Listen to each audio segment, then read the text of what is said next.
Bonjour à toutes et à tous et bienvenue dans Sport Plus sur Radio Diena. Je suis Edwige Apedo. Au menu de cette émission débat, championnat féminin togolais. La Fédération togolaise de football annonce la compétition sur le mois de septembre. On en parle.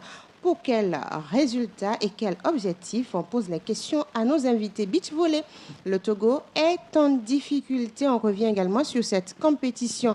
Et puis, on parlera de la commission d'enquête installée il y a quelques jours. La commission d'enquête sur le trucage des matchs en première division togolaise de football. Quel résultat? Sur ce plateau, je suis avec le titulaire de l'équipe, Grégoire Attignon. Bonjour.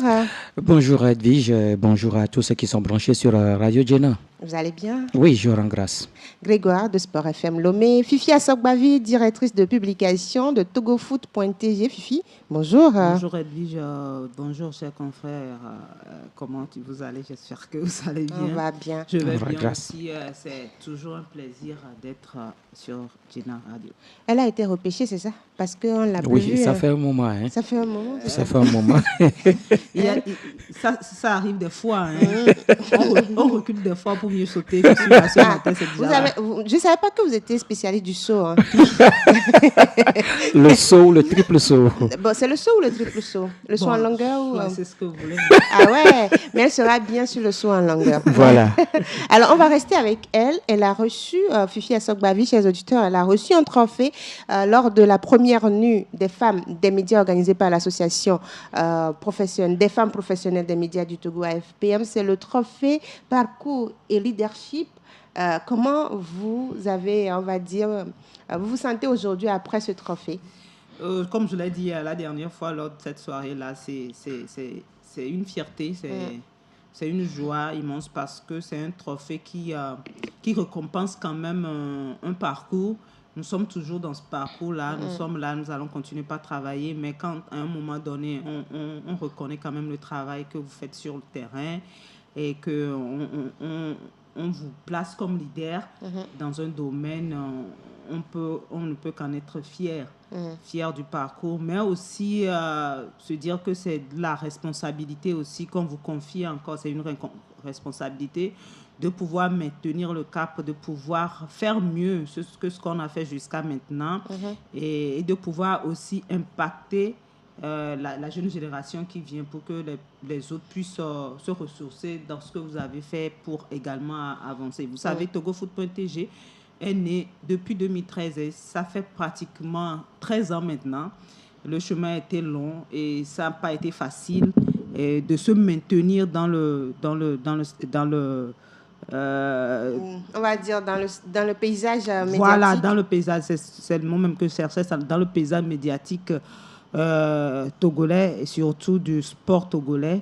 Mais on tient le coup et merci en tout cas à l'association des femmes professionnelles des médias pour cette première initiative, cette première soirée et j'espère que ça va continuer. D'autres femmes aussi inspirantes seront récompensées par la suite. Grégoire Attignon et lance togofoot.tg. Après, il y a eu également un autre site, Afrique Sport News. Afrique Sport News qui concerne le sport africain en général. Aujourd'hui, elle est à la tête de l'association des journalistes sportifs indépendants du Togo et puis ce parcours qui est récompensé, on va dire, par ce trophée lors de la nuit des femmes des médias. Je crois que c'est mérité. C'est mérité. Ce n'est pas parce que oui, Fifi est en face de moi que je le dis, mais je crois qu'aujourd'hui au Togo et surtout quand on parle de médias togolais, on va quand même voir surtout togofoot.tg qui a été créé, qui parle tout d'abord beaucoup plus du football togolais, l'actualité liée donc au football togolais, que ce soit sur le plan national ou encore sur le plan international, des informations justement sur ce football-là et surtout sur les joueurs togolais. Aujourd'hui, on voit la place qu'occupe justement ce site dans le paysage médiatique togolais. Donc, je me dis que Fifi encadre un journal, un site, mais également des jeunes Parce que oui, elle a des jeunes à sa responsabilité qui sont souvent sur le terrain et on voit dans quelle mesure également ces jeunes arrivent à travailler parce qu'à chaque moment, il y a quand même des informations qui sont sorties, qui sont données, surtout aux lecteurs ou encore à ceux-là qui aiment la lecture. Donc, je me dis qu'aujourd'hui, c'est un prix mérité pour Fifi Assobavi. Aujourd'hui, qui est à la tête de l'association des journalistes sportifs indépendants du Togo. Vous savez, c'est la deuxième personne à diriger cette association après justement Innocent Ablewonou. Elle a été cette dame-là qui avait déjà annoncé son intention de diriger un jour cette association. On se rappelle quand Innocent était président et visiblement cela a été fait il y a de cela quelques années. Elle a été reconduite d'ailleurs. Pour son deuxième mandat. On va dire dans son deuxième mandat. Dans son deuxième et dernier mandat. C'est clair, hein? Deuxième et dernier.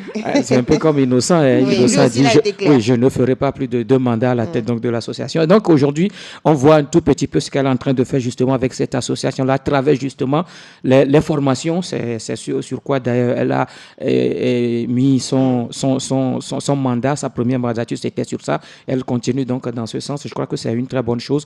On parle de leadership. Vous avez parlé donc du prix qui lui a été attribué. Parcours et leadership. Je crois que c'est mérité c'est vraiment mérité. Et encore une fois, félicitations à elle. Voilà, on revient maintenant pour parler. Félicitations, Fifi Assobavi, et bravo pour à la FPM. Ouais, bon, c'est vrai, je n'ai pas reçu de félicitations de Grégoire Attignon, mais je vais continuer le débat, sinon Latifi Roma ne va pas me laisser le temps, parce que c'est le rédacteur il faut quand même préciser, et bizarrement, son prix lui a été remis par ses mentors. Hein. Ouais. C'est ce que j'ai beaucoup plus apprécié. Avec beaucoup d'émotion. Oui, quand moi j'ai vu l'image... L'image, ça m'a vraiment touché. J'avais quand même la chair de poule quand j'ai vu cette image-là. Oui, être encadré par ces mentors-là. Accepté par le directeur général et puis également le grand frère, Bruno Fidelis Mensan. Je crois que c'est énorme, c'est grand. Félicitations, Edwige. Merci. Sinon, le REC va me taper. On va continuer. On va s'intéresser maintenant au sujet, au menu de Sport Plus. Je vais commencer, on va dire, par le beach volley. Le Togo en compétition. Mais le Togo a déjà perdu 2 matchs. Grégoire Attignon, le premier, c'était la défaite face à l'Angola. Et maintenant, l'Algérie également. Est-ce, on va dire, que le Togo perd ses chances? Ah oui, ça, c'est déjà compliqué. 2 défaites... sur 2 défaites déjà en 2 matchs, je me dis que des championnats d'Afrique, ça devient très compliqué. Alors là, pour la paire Bruno Abraham Kotoka et puis Achille Samani, parce que on se disait que le Togo avait quand même des opportunités. On se rappelle de la dernière Coupe continentale jouée à Martil au Maroc, où cette paire-là avait fait en réussissant à se qualifier pour les demi-finales et a occupé donc la 3e place, à être classé 3e de cette compétition, ce qui a même valu la qualification du Togo pour la Coupe du monde de beach volley à Adélaïde en Australie il y a de cela quelques mois. On se disait que oui, cette paire allait encore nous faire rêver parce que ici, oui, il y a cette participation à ces championnats, mais l'enjeu, c'est la qualification pour les Jeux Olympiques, la qualification directe pour les Jeux Olympiques de Los Angeles 2028. Mais là, avec ces 2 défaites d'entrée, je me dis que ça devient... face à l'Angola, 2-0 devant là, ça devient très, très, très compliqué donc, pour les beachers togolais dans cette compétition. Parce que là, avec 2 défaites, il faut attendre le 3e match. Même si on gagne le 3e match, est-ce qu'on sera au 2e tour de cette qualification? Voilà un peu la question qui se pose. Oui, vous savez, c'est une compétition, c'est une grande compétition d'ailleurs, et que chaque équipe arrive avec des objectifs bien fixés. Et aujourd'hui, c'est vrai que le Togo aussi a ses objectifs, mais je me dis que ça ne suffit pas. Dans quelles conditions s'est préparé pour cette compétition-là? Aujourd'hui, on voit un peu les résultats, mais là, on regresse, c'est ce qu'on ne voulait pas, et c'est une déception. Fifi Assobavi, 2 défaites d'entrée à ces championnats d'Afrique de beach volley qui se tiennent, tiennent à Alexandrie. Mais quand on prend le parcours des beach volleyeurs togolais, on va dire, comme Grégoire le dit, qu'ils ont régressé au vu des résultats. Justement, puisque déjà à la même compétition, ils s'étaient qualifiés, ils se sont classés 3e, ils s'étaient qualifiés pour les mondiaux. Pour les mondiaux. C'est clair là que si déjà d'entrée ils perdent 2 matchs, ils sont en train de régresser. On ne sait même pas maintenant s'ils vont pouvoir se qualifier pour la suite de la compétition après le 3e match. On verra bien. Mais ces résultats sont inquiétants, vu que ils sont dans une très bonne... Oui. Un bon parcours, on va dire, depuis quelque temps.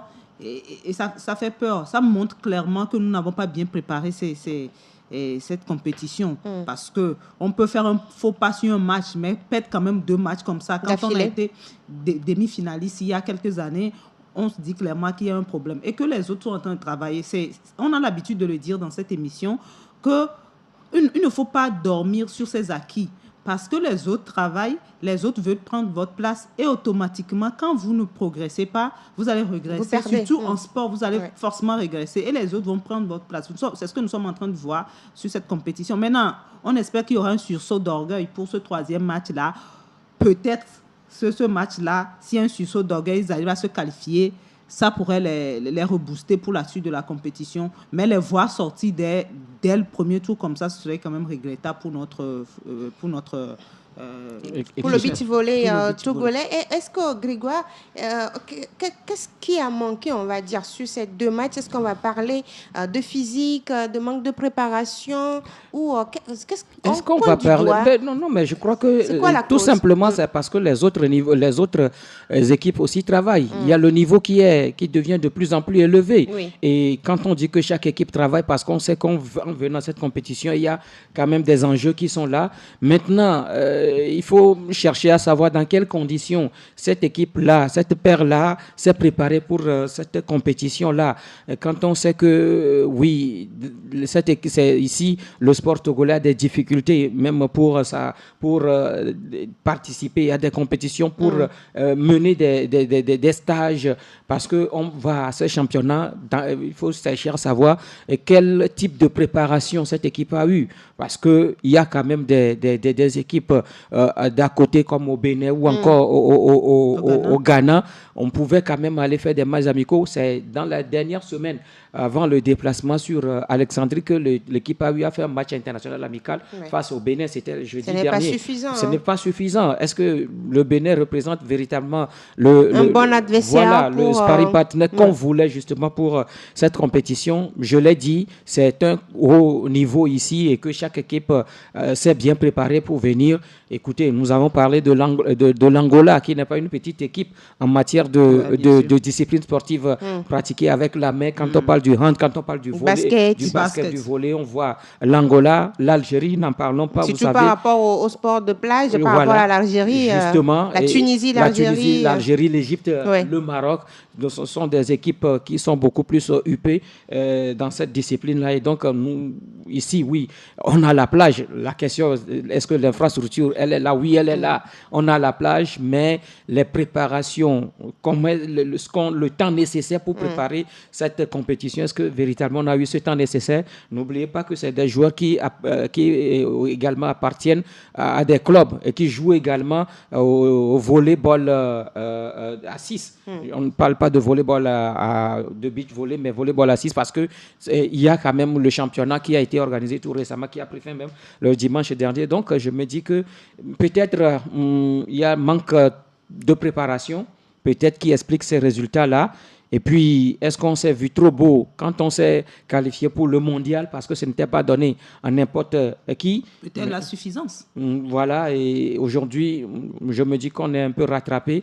Il va falloir véritablement se ressaisir, revoir un tout petit peu la manière dont nous travaillons, nous préparons pour nos compétitions. Voilà, Fifi Assogbavi, que relève donc cette compétition africaine sur le niveau actuel du beach volleyball togolais? Parce que quand on prend les autres grandes nations, aujourd'hui, au vu de ce qu'on est en train de voir, au vu de ces 2 résultats, qu'est-ce qu'on peut dire du beach volleyball togolais? Non, jusque-là, on pouvait dire que le Togo faisait partie quand même des grands de l'Afrique, puisque le Togo s'est déjà classé 3e, s'est qualifié pour les mondiaux, et que le Togo cherche maintenant une place qualificative aux Jeux Olympiques.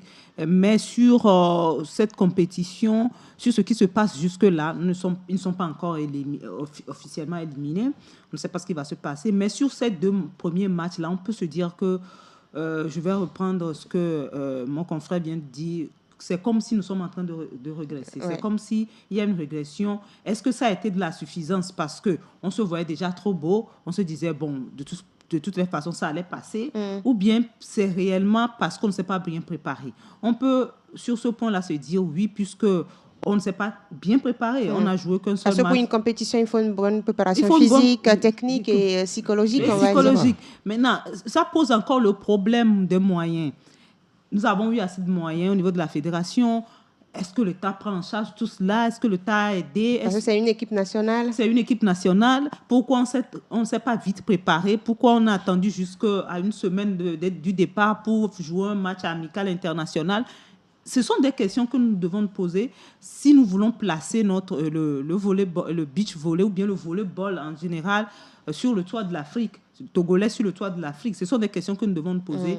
Et actuellement, sur ces 2 matchs-là, on peut dire que ça ne va pas. Nous sommes en train de régresser et il faut rapidement se relever et mettre les moyens pour que, du moins, dans ce sport-là, qu'on soit sur le continent. Moi, je crois que nous allons parler du football féminin et je reviendrai sur ce que je voulais dire. Alors, quand on regarde un peu l'objectif, c'était la qualification pour les Jeux Olympiques de Los Angeles en 2028. Aujourd'hui, au vu de tout ce qui se passe, qu'est-ce que le pourquoi je dis beach volley? Je ne sais pas ce qui se passe. J'ai besoin d'un bon café. Alors, pourquoi le beach volley? Qu'est-ce qu'il faut faire pour que le beach volleyball togolais se repositionne? Parce que là, ici, les chances sont déjà ailleurs. Oui, c'est le travail. Qu'est-ce qu'il faut faire? C'est le travail et puis il faut remplir toutes les conditions. Quand on va à une compétition, il y a plusieurs aspects qui rentrent donc en jeu. Il y a la préparation, il y a les moyens, il y a les conditions qu'il faut également mettre en place. Maintenant, au-delà de cette paire-là, quel travail se fait concrètement? Parce qu'on sait qu'il n'y a pas de championnat de beach volley. Il y a le championnat de volley qui est souvent organisé par la Ligue et également par la fédération. Maintenant, au-delà de ça, est-ce qu'il y a également cette compétition-là qui doit permettre, il faut beaucoup de compétitions qui doivent permettre justement à cette paire de mieux se préparer. C'est pourquoi nous parlons justement des matchs amicaux qu'il fallait multiplier. Même aller au Nigeria, au Bénin, au Burkina Faso ou encore en Côte d'Ivoire, aller faire des matchs contre ces équipes-là afin de jauger un tout petit peu le niveau et tâter le pouls avant de la participation à cette compétition. Aujourd'hui, je me dis, est-ce que ce n'est pas déjà tard? C'est déjà tard pour une qualification pour les Jeux Olympiques. Maintenant, on ne connaît pas les critères de qualification. Je sais que ces équipes-là qui seront quand même arrivées à la première ou deuxième place auront cette place qualificative-là. Mais au-delà de ça, est-ce qu'il y aura encore des places de barrage qui vont être disputées? Voilà donc la question, les interrogations. Mais là, je me dis que ça va être compliqué de voir encore cette équipe se qualifier pour le prochain tour parce qu'elles sont 3 équipes, 4 équipes dans la poule. Ça fait déjà 2 matchs joués, il reste un match. Avec un match, si le Togo arrive à gagner, est-ce que ça pourrait permettre à cette équipe-là de continuer la compétition ou bien c'est déjà fini? Voilà donc des questions auxquelles on aura cherché donc des réponses. Mais je me dis que c'est un peu décevant pour cette paire-là sur qui on comptait véritablement pour cette compétition. Voilà, le championnat d'Afrique de beach volleyball qui se joue à Alexandrie.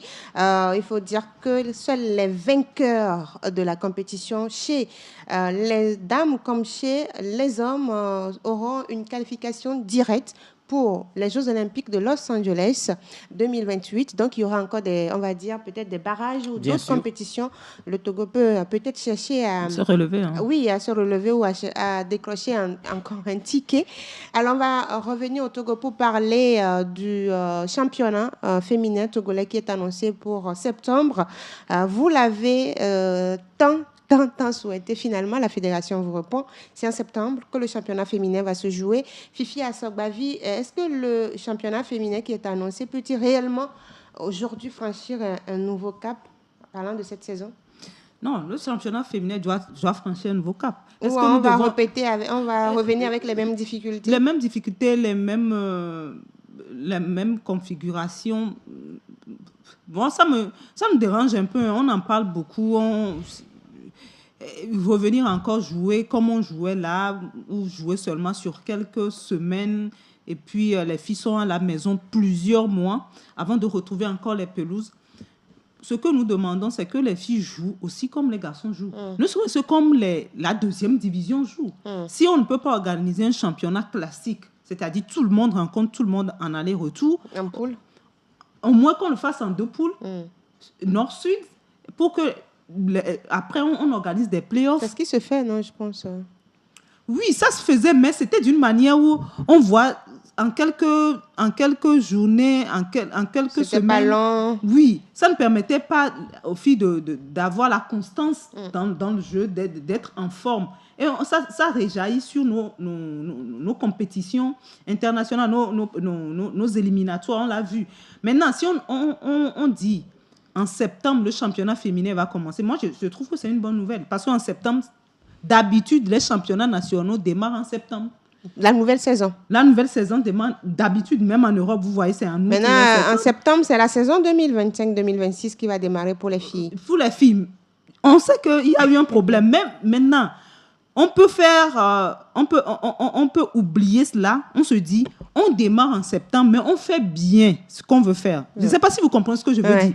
C'est vrai qu'il y a eu un trou quelque part. On en a parlé ici. Je me rappelle très bien qu'on ne peut pas jouer. Une saison est en train de partir comme ça. Une saison non jouée en train de partir comme ça. Maintenant, on commence en septembre. Au moins qu'on donne le temps aux filles de jouer chaque week-end.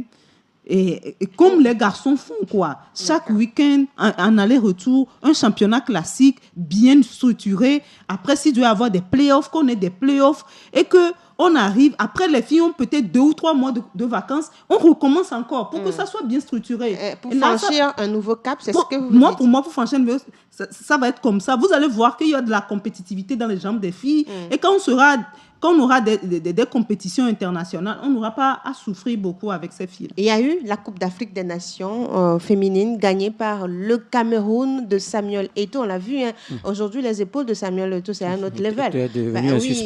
Il est suspendu. C'est qu'il est fier de ses filles et fier même de la politique qu'il a mis en place. Mais les fruits sont là. Est-ce qu'au vu de ce que Fifi est en train de dire et ce qu'on voit par rapport à l'organisation du football féminin, du championnat féminin au Togo, on peut arriver à ce niveau? Grégoire Matignon. Je ne sais même pas à quoi on s'attend à l'issue donc, de ce championnat qu'on annonce. Ça n'a qu'à démarrer d'abord. Et par rapport à l'organisation, rien ne va changer. Soyons optimistes. Non, mais rien ne va changer. Par rapport à l'organisation de cette compétition, sachez qu'il y aura 2 poules, 2 zones, la zone nord et la zone sud. C'est avec les mêmes clubs qui jouent depuis belle lurette. Ce sont les mêmes clubs qui vont encore jouer ce championnat. Et on s'attend à quel résultat? À la fin, on va dégager un champion comme ça a été le cas la dernière fois. Aujourd'hui, ASCO de Kara va représenter le Togo au tournoi UFOA B des clubs champions. Et c'est juste pour la Ligue des champions. Mais cherchez à savoir comment est-ce que ASCO a préparé cette compétition-là qui démarre ce dimanche. La compétition, c'est du 23 août au 5 septembre. La compétition qui démarre au Burkina Faso. Cherchez à savoir dans quelles conditions ASCO s'est préparé pour cette compétition, pour ce tournoi. Nous parlons du championnat féminin. Nous parlons de quelle saison? On parle de saison 2025-2026 qu'on va démarrer en septembre 2026. Et pourtant, on nous a fait comprendre dans ce pays que si le championnat féminin ne se jouait pas au même moment comme le championnat de première ou de deuxième division, parce qu'on dit que les filles vont à l'école. Mais depuis le mois de juillet, les filles sont à la maison. Depuis le mois de juillet, les filles sont à la maison. Même juin pour certaines. Voilà, les filles sont à la maison. On n'a jamais pensé à l'organisation de ce championnat pour le compte de la saison 2025-2026. Et maintenant... C'est à la rentrée. C'est maintenant que c'est la nouvelle saison qui va venir. La saison 2026-2027, puisque c'est la saison là qui va s'ouvrir. Maintenant... C'est là qu'on veut commencer le championnat féminin. Pour quel résultat pour la saison 2025-2026? Parce qu'à la fin, le champion va sortir. Peut-être que ce championnat va se jouer sur 2 mois. Je ne sais pas trop. Sur 2 mois, c'est quand même... Pour moi, c'est quand même... Si le championnat national de deuxième division se joue sur 2 mois, le championnat féminin... On est d'accord que même pour le championnat national de deuxième, c'est pas normal. Voilà. Parce que ce qui veut dire ça n'a pas été organisé dans les... C'est la même chose qui va être faite également avec les filles. Écoutez, on parle des filles. On sait comment on entretient justement ces filles-là par rapport à l'organisation de ce championnat. Mais moi, je dis, est-ce qu'on a des objectifs véritablement pour ce que nous appelons football féminin dans ce pays?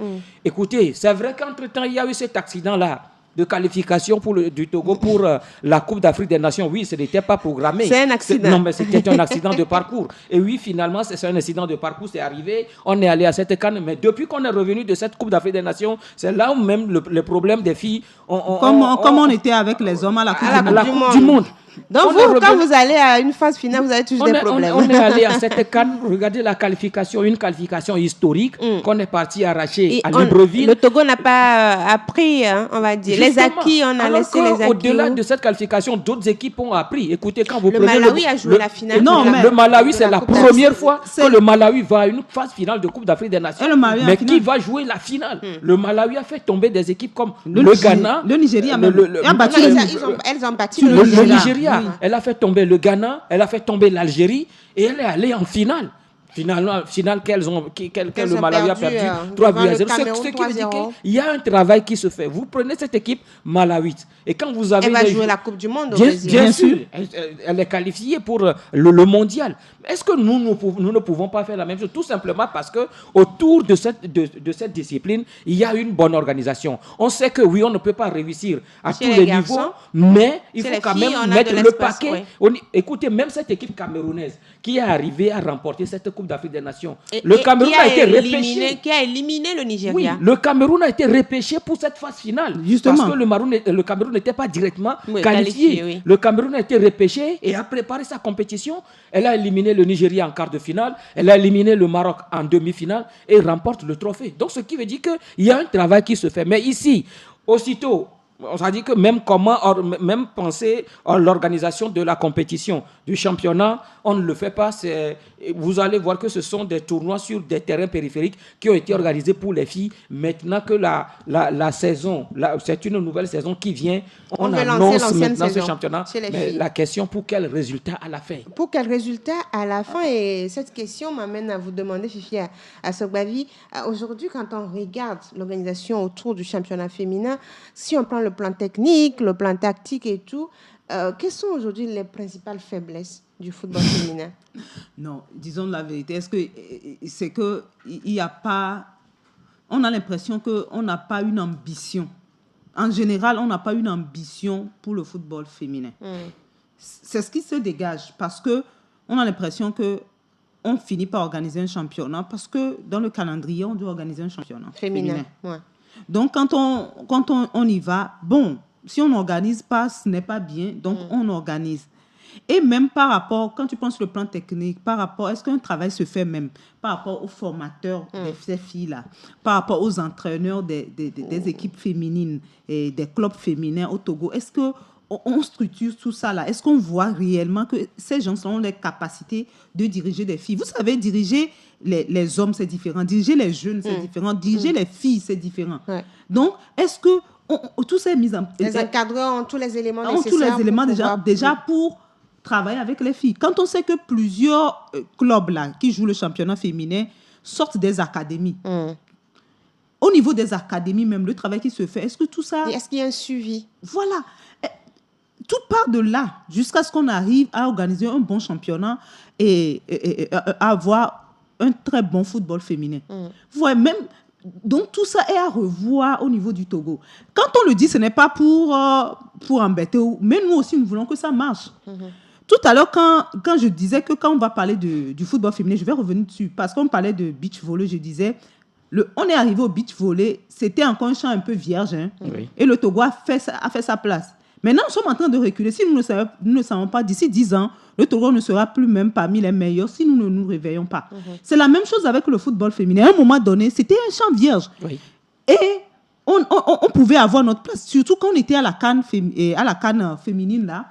On pouvait se tailler une place si on avait continué un bon travail de fond, comme on vient de le dire, c'est-à-dire de structurer tout, les formateurs des filles, les entraîneurs des clubs féminins, et structurer même le football féminin depuis la base, organisation d'un bon championnat, qu'on ait des championnats des jeunes au niveau des filles, deuxième division au niveau des filles, pourquoi pas troisième division, première division au niveau des filles, pour qu'il y ait de la concurrence.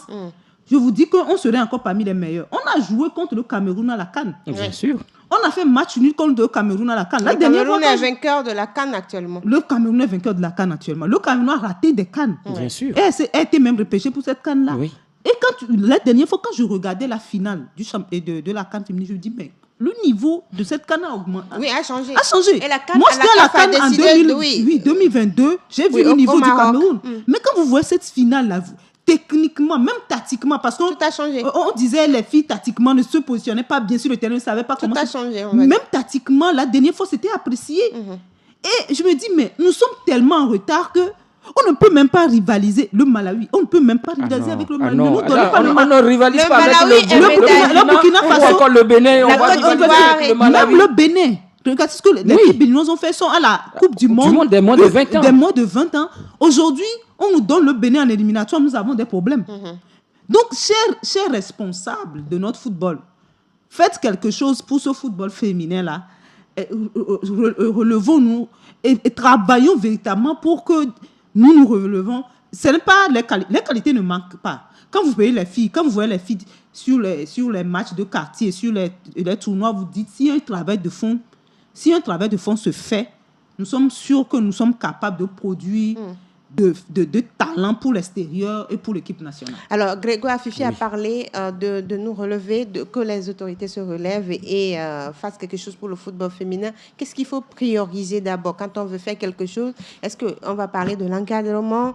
Ça va revenir sur la formation ou l'organisation professionnelle du championnat? Vous l'avez dit. Quand aujourd'hui, nous voyons les clubs là, ce sont les clubs là qui à chaque fois participent à ce championnat. Mais au même moment, il y a des centres de formation qui sont en train de former des filles. Des centres de formation, il y a Swallows qui est dans ce domaine, il y a le FSA qui est dans ce domaine, il y a le Romario Sporting Club. Voilà, et il y a même l'entente 2 qui... Au nord, on a SCK qui fait un travail avec les filles. Donc, je crois qu'il faut tout d'abord la formation des encadreurs. Il faut forcément ça. Quand est-ce qu'il y a eu une dernière formation pour les entraîneurs des clubs féminins dans ce pays? Quand est-ce que cela a été organisé? Mais moi, je crois qu'il faut d'abord ça. Mais également, même ceux qui sont autour de l'organisation de cette compétition ont besoin de formation. Écoutez, quand aujourd'hui on prend les commissions, la commission de football féminin, ceux qui sont dans cette commission-là, ils sont responsables, ils sont présidents des clubs féminins. Est-ce qu'ils sont des acteurs de football féminin? Quand on prend le département de football féminin, est-ce que ceux qui composent ce département-là font véritablement la compétence pour gérer le football véritablement féminin? le football féminin? Parce qu'aujourd'hui, nous parlons du championnat. Écoutez, on va nous servir encore le même plat. Mais ça serait délicieux. Fatigué. Vous ne voulez plus manger le même plat? Non, mais écoutez, quand à chaque fois tu offres le même plat à ton enfant, arrivé un moment, il va dire, mais... Même si c'est un bon plat. Oui, mais il sera fatigué. Il y a trop de, on va dire, trop de sel ou trop de piment? Maman, aujourd'hui, il y a trop de piment. Non, mais je ne veux plus manger ce plat. Il faut modifier. Mais il faut quand même aussi que les acteurs du football féminin, c'est-à-dire les clubs aussi, à un moment donné... Que font les acteurs par rapport à cela? Vous pouvez imaginer que ça fait pratiquement 2-3 mois. Il y a un club qui est en train de faire un travail à HFC d'Ahipé, qui a commencé un travail depuis... Alors que la date du championnat n'était même pas encore annoncée. Mais ce club-là a commencé les préparatifs. Il y a eu un regroupement. Ensuite, il y a eu l'Assemblée générale. Il y a eu un nouveau bureau qui est là. Et le club-là même... Je dirais que le club est maintenant basé à Lomé parce que souvent... Il travaille avec Entente 2. Bien sûr. On fait des matchs amicaux ici. On se regroupe rapidement. De temps en temps, on regroupe les filles. Je crois que c'est des choses comme ça qu'il faut. J'ai parlé tout à l'heure d'Asco qui va à une compétition. En principe, ce championnat devait être organisé avant que... Asco n'aille sur le continent. À participer à cette compétition. Aujourd'hui, Asco va affronter quelle équipe? Asco affronte l'USFA du Burkina Faso et puis Dynamique FC du Bénin, l'équipe championne du Bénin, une équipe dans laquelle on retrouve encore beaucoup de Togolaises. Vous voyez un tout petit peu. Non, ça serait difficile. Ça va être difficile parce que les joueuses sont d'ailleurs parties. Les joueuses ont quitté le championnat parce qu'il n'y a pas de compétition. Parce que vous n'organisez pas le championnat au plan national, les joueuses vont aller se chercher ailleurs, à l'instar du Bénin. Alors Fifi, que font réellement les acteurs pour pouvoir amener à une meilleure organisation du football féminin au Togo? Oui, là, je voulais en parler. C'est que les acteurs même, c'est-à-dire les présidents de clubs, mais vous investissez dans un club, vous investissez dans des filles pour quoi qu'on dise, c'est pas seulement pour l'amour, pour le football féminin. C'est pour gagner aussi. Parce que quand on a un club... Non, pas d'investissement, c'est qu'il y a un retour sur l'investissement. Un retour sur investissement, c'est de pouvoir placer ces filles-là sur le marché des transferts. Maintenant, quand on n'organise pas de championnat, ou bien quand on n'organise pas bien le championnat, ça ne vous avantage pas. À un moment donné, vous devez parler à la fédération, à qui de droit, pour avoir des réponses. Pourquoi c'est comme ça? Pourquoi on ne peut pas faire comme ça? Vous donnez vos propositions. Ben, on a l'impression que eux aussi, ça ne leur dit rien. Ils sont là, ils acceptent tout. Au moment venu, ils reprennent. À un moment donné, je crois qu'ils doivent aussi prendre conscience que ça ne nous avantage pas. Ça n'avantage pas notre business. On doit pouvoir travailler avec la fédération et l'État. Parce que quoi qu'on dise, il n'y a pas que la fédération. Dans la promotion du football féminin, il y a bien sûr la fédération, mais il y a aussi l'État par le ministère des Sports qui doivent ensemble travailler pour pouvoir faire évoluer ce sport-là. Maintenant, à notre sein aussi, là, c'est personnel, c'est pouvoir bien restituer leur club, comme Arrêt le fait, et faire bien les choses pour pouvoir produire en tout cas de bon temps. Grégoire, les acteurs, quand on se tait, c'est quand on est satisfait. Malheureusement, c'est ce que nous constatons. Je me rappelle, à un moment, le championnat devait être organisé. Il y a un responsable de club qui a dit, mais les conditions dans lesquelles ce championnat organisé n'est pas bien, mais personne ne l'a suivi, personne ne l'a écouté, il était seul. Je voudrais parler de l'actuel président de la Ligue régionale de football, Lomé Golf, Valentin Kouajo Amenti. On sait ce qu'il a fait pour ce football féminin-là. Aujourd'hui, s'il y a des clubs qui existent, il y a des clubs qui jouent même en première division, c'est par rapport justement à des compétitions que Valentin Amenti a eu à organiser. C'est ça qui a permis à certains clubs de se réorganiser, de se reconstituer, d'avoir aujourd'hui des joueuses. Et ces joueuses-là qui ont permis au Togo de participer à une première Coupe d'Afrique des Nations viennent justement de ce tournoi qui a été organisé. Arrivé un moment, il a dit non, la manière dont vous organisez les choses, non, il faut revoir ça. Mais il n'a pas été écouté, il était seul. Maintenant, qu'est-ce qu'il doit faire? Je crois que nous avons parlé de la formation, mais il faut également une réorganisation autour de leur club. La direction technique fait quoi? Vous dites? La direction technique fait quoi en principe, c'est son rôle. C'est son rôle. Mais depuis là, qu'est-ce qui se fait? Rien. Vous allez voir que c'est quand la fédération a annoncé la date du championnat de première division que certains clubs vont maintenant commencer par aller chercher leurs joueuses.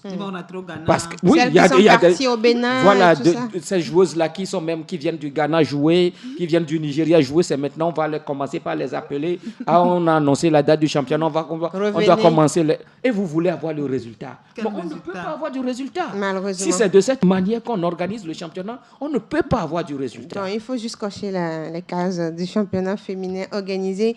Vous êtes sur Radio Diena dans Sport Plus. Si vous venez de vous connecter, on parle maintenant du dernier sujet de cette émission débat, la commission d'enquête mise en place pour, on va dire, faire la lumière sur les soupçons de trucage de matchs au niveau de la première division togolaise de football. Fifi Assogbavi, la commission d'enquête a été installée le 12 août dernier, mais après, on va dire, plus de 30 jours, parce qu'on avait annoncé la création de la commission et elle a 30 jours pour pouvoir travailler, mais finalement, c'est le 12 août qu'elle a été installée. Est-ce qu'elle peut réellement, selon vous, permettre de faire, on va dire, toute la lumière sur ces soupçons ou ces accusations par rapport au trucage des matchs en D1? Est-ce qu'elle peut? Je ne sais pas. Est-ce qu'elle doit? Oui. Parce qu'à un moment donné, on parle trop de trucage de matchs, des arbitres qui sont payés. Il y a trop de soupçons autour de ça. De soupçons autour des matchs, surtout en fin de championnat. Quand on sait que... vous vous rappelez, on a fait une émission ici, je crois que c'était avant la dernière journée de championnat, où on appelait les acteurs. Surtout la fédération. Les arbitres et les présidents de club a quand même juste à laisser les matchs se jouer sur le terrain véritablement et à gagner les matchs proprement pour cette dernière journée. Parce qu'on ne va pas quand même pas acheter des arbitres, truquer certains matchs pour faire tomber certains, pour faire monter certains. Parce que des fois, au vu de certains scores ou bien au vu de certains matchs, des résultats à la fin. Il y a des résultats. Il y a des soupçons. Il y a des soupçons. Maintenant, si ces soupçons sont répétés, à un moment donné, il faut faire la lumière. Il faut faire la lumière, il faut qu'une commission indépendante soit mise en place pour pouvoir faire véritablement son Normalement, travail. C'est par qui, la commission indépendante? Je crois que c'était le ministère des... Normalement, c'est qui, normalement, au vu des soupçons? C'est la fédération qui devait faire ça ou bien? Non, pas la fédération.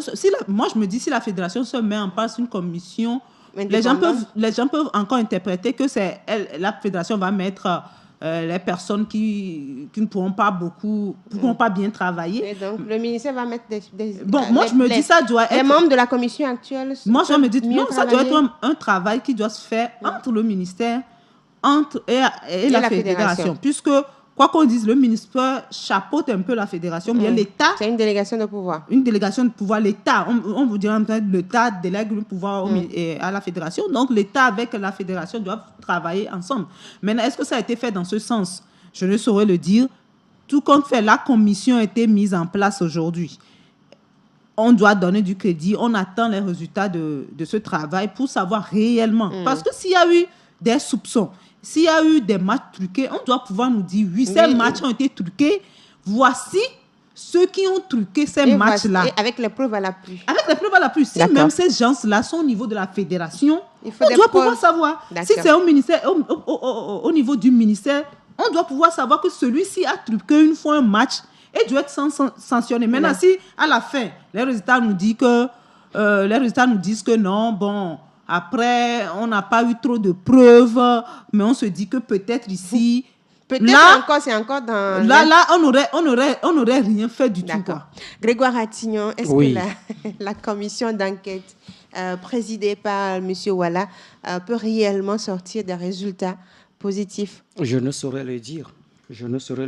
Parce qu'il dit qu'ils ont déjà fait 80% du travail alors qu'ils n'ont pas été installés. Ils n'ont pas encore été installés que le 12. Et qui leur a donné le quitus d'aller faire le travail alors qu'ils n'étaient pas encore installés. En principe, le travail commence juste après l'installation. Maintenant, qu'est-ce qui se fait concrètement? Qu'est-ce qui avait été fait avant? Quand on nous dit que 80%, qu'est-ce qui avait été fait? Parce que si vous avez été installé, vous deviez avoir votre cahier de charge et commencer par faire votre travail. Maintenant, moi je dis, est-ce que c'est ça la véritable solution à notre problème? Aujourd'hui, oui. Il y a quand même des audios qui ont circulé. Est-ce que c'est sur ces audios-là qu'on va travailler, qu'on ira chercher les coupables ou bien il y a d'autres preuves ailleurs? Parce que moi, je me dis, oui, les audios, on a tous écouté les audios. Et la commission de la fédération ont sanctionné on travaillait d'ailleurs par rapport à ça parce que la fédération a sollicité justement à cette commission de réagir par rapport à ça. Maintenant, si c'est les mêmes audios qu'ils vont travailler ou bien y a-t-il d'autres preuves ailleurs? Les mêmes audios et les mêmes personnes qui seront auditionnées? Oui, donc moi je ne... Parce que là, quand j'ai écouté le ministre Ouala, il a dit que si ceux qui sont cités dans les affaires ne sont pas nombreux, ce qui veut dire que ça doit vite se faire, à moins qu'il y a d'autres personnes qui sont encore citées. Qui sont ceux-là qui sont cités dans les audios? Qui sont ceux-là? Non, c'est juste une question. Ça veut dire que le travail qui va se faire là, c'est seulement par rapport aux audios. Mais on dit qu'il y a des matchs qui sont truqués. C'est un travail qui doit aller au-delà. Oui, mais normalement, moi je demande quelle enquête véritablement cette commission ira faire. Parce que s'il y a eu interpellation, écoutez, même si on va prendre les feuilles de match à la fédération, est-ce que c'est mentionné sur les feuilles de match qu'il y a eu des trucages, il y a tentative de trucage ou bien arrangement de match sur une feuille de match? Je ne pense pas. Je vais remettre le contexte à nos auditeurs. Oui. Grégoire, quand les députés togolais ont interpellé les deux ministres en charge, on va dire, du sport, parce que le ministre délégué en charge du sport, c'est Fofana Fad, mais il est sous la ministre Assi, qui gère le développement à la base. Quand ils ont été auditionnés, c'est peut-être sur ces audios qui ont circulé pour avoir des détails, parce qu'il paraît qu'il y a des soupçons de certains matchs par rapport à ces audios circulés. Donc, cette commission a été mise en place pour enquêter sur ces soupçons. Oui. Finalement, on enquête avec ces audios ou on fait quoi? Et avec quel élément réellement justement il faut travailler pour sortir des résultats positifs et établir la responsabilité? Peut-être que la commission aura un élément nouveau. D'accord. Peut-être parce que quand on a lu les décisions de la commission de discipline, c'est par rapport à ces audios-là. Et c'est par rapport également à ces audios que 2 personnes ont été sanctionnées. Et sanctionnées, oui. Oui, il y a d'autres personnes également qui ont été auditionnées, mais qui n'ont pas été... Des personnes qui ont été citées. Mais qui n'ont pas été inquiétées par la décision de la commission de discipline. Maintenant, est-ce que la commission d'enquête mise en place par l'État togolais, le ministère des Sports, doit aller au-delà de ces auditions-là? Si elle doit aller au-delà de ces auditions, c'est quoi concrètement? Quel élément nouveau on va nous apporter et qui aujourd'hui va dire que oui, telle ou telle personne fait partie donc de ces matchs il faut situer dans ces affaires parce qu'il y a les commissions de la fédération qui ont travaillé, qui ont même sanctionné certains acteurs. Mais ici, on met en place une commission d'enquête. Sur quoi réellement travailler pour mieux situer les gens et, on va dire, établir les responsabilités? Si on met en place une commission d'enquête, c'est qu'on n'a pas été satisfait par le travail fait par les commissions de la fédération. Les commissions de la fédération, puisque les commissions de la fédération ont déjà travaillé sur ça, ont sanctionné même. Oui. Donc, ça veut dire que cette commission d'enquête doit aller au-delà de ce que, les commissions ont eu à faire. Ont eu à faire. S'ils reviennent, si les membres de cette commission-là reviennent nous dire encore les mêmes choses que la fédération, ça veut dire qu'on aurait mis en place une commission pour rien du tout. Donc, c'est clair qu'ils doivent aller au-delà. Et moi, j'aimerais qu'on nous dise réellement qu'au-delà de ceux qui ont été sanctionnés, est-ce qu'il y a même au niveau de la fédération, est-ce que jusque là-bas, même il y a des gens qui sont prêts à faire des choses? Ou bien est-ce que il y a d'autres acteurs concernés? Il y a encore d'autres acteurs, même au-delà de ceux qui ont été sanctionnés, qui sont commanditaires, qui commanditent des choses même.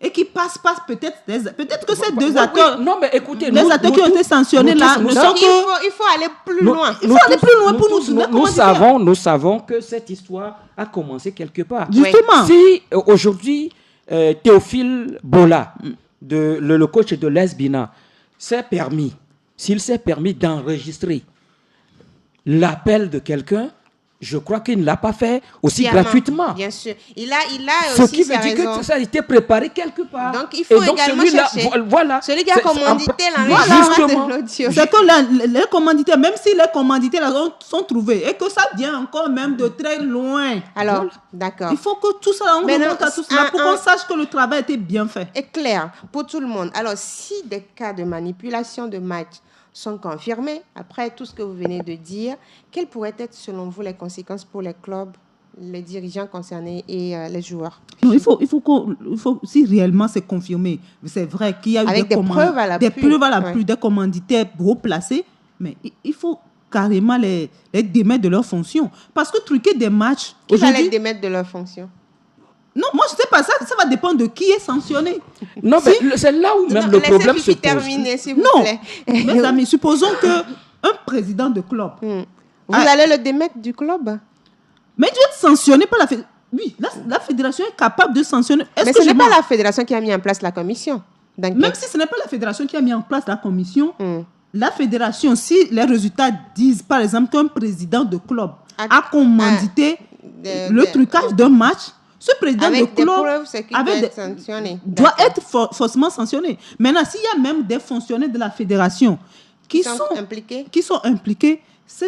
tout doit être sanctionné. Maintenant, je ne sais pas s'il doit aller à des cas d'emprisonnement. Ça, je n'en sais rien si on va aller jusque-là. Non, mais on ne parle pas de corruption. Ici, on ne parle pas de la corruption. On ne parle pas de corruption. Il peut y avoir de corruption. Oui, on parle dans les enquêtes, on se rend compte qu'il y a des corruptions. Jusque-là, on n'a pas de preuves. Jusque-là, on dit tentative. On parle de résultats. Ça veut dire que dans les résultats, peut-être qu'on est arrivé à une histoire de corruption. Maintenant, si la commission finit son travail et rend son rapport, moi, je me demande, le ministère des Sports qui a demandé cette enquête-là va sanctionner qui et sur quelle base, sur quel test on va maintenant Non, il ne faut pas dire ça. Il ne faut pas dire ça parce que la fédération... Il peut finir son développement. Mais ce que je dis, je vais donner un exemple. Le cas de la CAN 2007, la CAN des cadets 2007 dans ce pays, c'est la CAF qui a sanctionné Tata Avlessi. Bien sûr. C'est parce que c'est la CAF qui a demandé justement des enquêtes. Et c'est la CAF qui a sanctionné. Ce n'est pas une autre tierce personne qui vient sanctionner. Ici, la fédération a fait son travail. La fédération a sanctionné déjà. Mais au-delà de ça, l'État dit non, qu'il n'est pas satisfait donc de ces résultats et il met aujourd'hui une commission en place. Mais cette commission va faire quoi? Quand on va déceler ceux-là qui sont donc à la base de cette tentative de manipulation. Est-ce que c'est le code pénal qui sera exécuté à ce niveau? Le code pénal dit quoi par rapport justement au match truqué? Non, pas forcément. Le code... Non, le code ne parle pas de match truqué, mais s'il y a corruption, le code pénal parle de corruption. D'accord. Donc, la corruption sera appliquée à cette personne. Et puis, je vais... Une minute. Hein. Oui. La fédération est tenue. S'il y a dans son sein, par exemple, des gens qui sont coupables et qui ont, avec des preuves, est tenu de les sanctionner. Sinon, il va rentrer en conflit avec l'État. Ce sera compliqué. Et quelles sont, selon vous, pour finir, vous allez parler un peu plus court, quelles sont, selon vous, les mesures, au-delà de cette enquête et de cette commission, quelles sont, selon vous, les mesures qu'il faudrait mettre en place pour restaurer la confiance et préserver, on va dire, l'intégrité au niveau du championnat togolais, des championnats togolais? Vous le parlez dans le sens du trucage des matchs, de la corruption. De ce qu'on est en train de dire. Oui. Moi, je dirais premièrement qu'il faut que le bon sens... Premièrement, le bon sens, parce qu'on peut tout mettre en place. Mais si les gens, dans leur tête, ne sont pas prêts à accepter des résultats, on trouvera toujours des contentions pour pouvoir sanctionner, pour pouvoir truquer des matchs. Il y a premièrement le bon sens. Deuxièmement, il faut mettre en place les tests, vraiment les tests qui sanctionnent ces genres de choses, avec les commissions qui travaillent réellement. Il faut que les commissions travaillent réellement, que les tests soient véritablement appliqués dans ce sens. S'il n'y a pas encore des tests, des tests forts, dans ce sens, il faut mettre en place ces dispositions-là et les respecter surtout. Parce que quand vous mettez en place des dispositions, si quelqu'un est coupable de trucage de match, il doit être sanctionné comme ça. Mais si vous ne le respectez pas, les gens se disent non. On va le faire, rien ne va se passer. Donc, c'est ça. Je suis d'accord. Il faut instaurer la confiance au niveau des championnats togolais. Du bon sens. Je suis d'accord. Oui, le bon sens. Mais le bon sens, c'est quoi? Le bon sens, c'est quand on désigne les arbitres sur les matchs. Qui ont de bon sens. C'est qu'eux aussi doivent avoir de bon sens. Oui, on désigne les arbitres sur les matchs. Déjà, même à partir de ces arbitres-là, à partir de ceux-là même qui font les désignations, le bon sens ne vient pas de là. Maintenant, les arbitres sont désignés. Les arbitres, en principe, doivent être ici. Mais quand le responsable de club appelle les arbitres, non, je vais vous réserver... les arbitres appellent aussi les responsables de club. Je suis sûr que c'est vice-versa. Non, que je vous ai réservé plutôt cet hôtel. Et puis, il y a également des transactions. Tout ça, là, dans ce championnat, on l'a vu, hein. On l'a vu depuis belle lurette. Écoutez, on a vu des clubs aligner des titres dans ce championnat. Et je n'ai pas de preuves, mais ce n'est pas aussi clair. Oui. Il faut qu'on aille chercher à savoir véritablement. Il faut véritablement de l'intégrité. Et il faut, comme le dit Fifi, le bon sens. D'accord. Alors, on sait que nous, on connaît un commissaire qui a le bon sens. Latif Romano, salutations. Fifi Assogbavi, merci beaucoup. Merci Grégoire Atsignan. Chers auditeurs, merci de nous avoir suivis. Sport Plus s'arrête ici. On se donne rendez-vous mercredi prochain pour un autre débat sportif. Mais vendredi, vous retrouve avec le MAC des sports. Le programme se poursuit sur Radio Diena. Surtout, ne nous zappez pas, restez toujours connectés à Radio Diena. Je suis Edwige Apedo. Bye bye. C'était Sport Plus, votre débat sportif avec Voltic, le minéral naturel certifié ISO 20000.